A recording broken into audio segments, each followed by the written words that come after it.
Charlie Kirk was one of the most well-known conservative activists in America. He built his reputation as the founder of Turning Point USA, a group that pushed conservative values on college campuses. He was known for his fiery speeches, his sharp debates, and for becoming a loud voice for young conservatives who felt ignored in the political world. But on what should have been just another campus visit, his life came to a tragic end. Counting or not counting gang violence? Oh my God. Go, run! It was September 10th, and Utah Valley University had been buzzing with excitement and tension.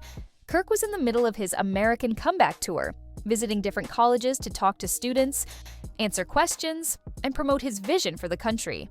For many supporters, these events felt like a chance to connect with someone who spoke for them.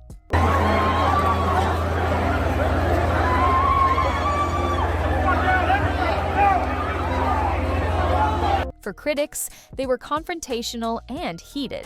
That mix of energy made the atmosphere intense. The event at UVU was held outdoors, with hundreds of people gathered. Some students came out of curiosity, others came in strong support, and some came ready to challenge his views. Kirk was used to this kind of environment. He thrived on back-and-forth conversations and was answering questions in his usual confident way. Senior White House and political correspondent Ed O'Keefe joined us as we watch this video. Ed, this is the moment that he was shot. Blood was then seen pouring from the side of his head, from his neck, and now this. That's right. We're now more than an hour since this happened, and the concern and the prayers expressed by Republican leadership especially came quickly. We've seen several Democratic Party leaders as well. The energy was loud, passionate, and sometimes tense, but nothing out of the ordinary, until everything changed in an instant. About 20 minutes into the program, just as Kirk was taking another question from the audience, a gunshot rang out. It was sharp, sudden, and terrifying. Witnesses later said it sounded like a firecracker at first, but within seconds, it was clear that something deadly had happened. Kirk grabbed at his neck and slumped in his chair. Blood was visible, and panic swept through the crowd. People screamed and dropped to the ground. Others ran in every direction, not knowing if more shots were coming. Some froze in place, unable to process what had just happened. The event that had started as a debate of ideas had instantly turned into chaos and fear. Video from the scene shows people ducking behind chairs, reporters taking cover, and students crying out for help. Kirk's security team rushed to his side and tried to get him to safety. He was carried away quickly as campus police moved in to secure the area. Within minutes, emergency responders arrived and took him to a nearby hospital. Despite their efforts, the wound was too severe. Charlie Kirk was pronounced dead not long after arriving. He was only 31 years old. The shock was immediate. News spread across the country within minutes. Social media exploded with posts of disbelief, anger, and grief. Our nation's history has been stained by the blood of assassinations generation by generation.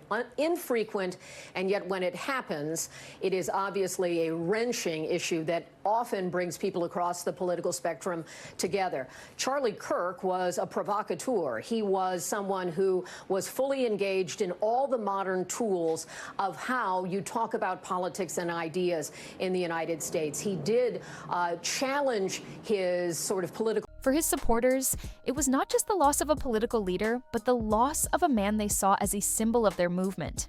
For others, even those who disagreed with him, the violence was horrifying. Many said it didn't matter what someone's politics were.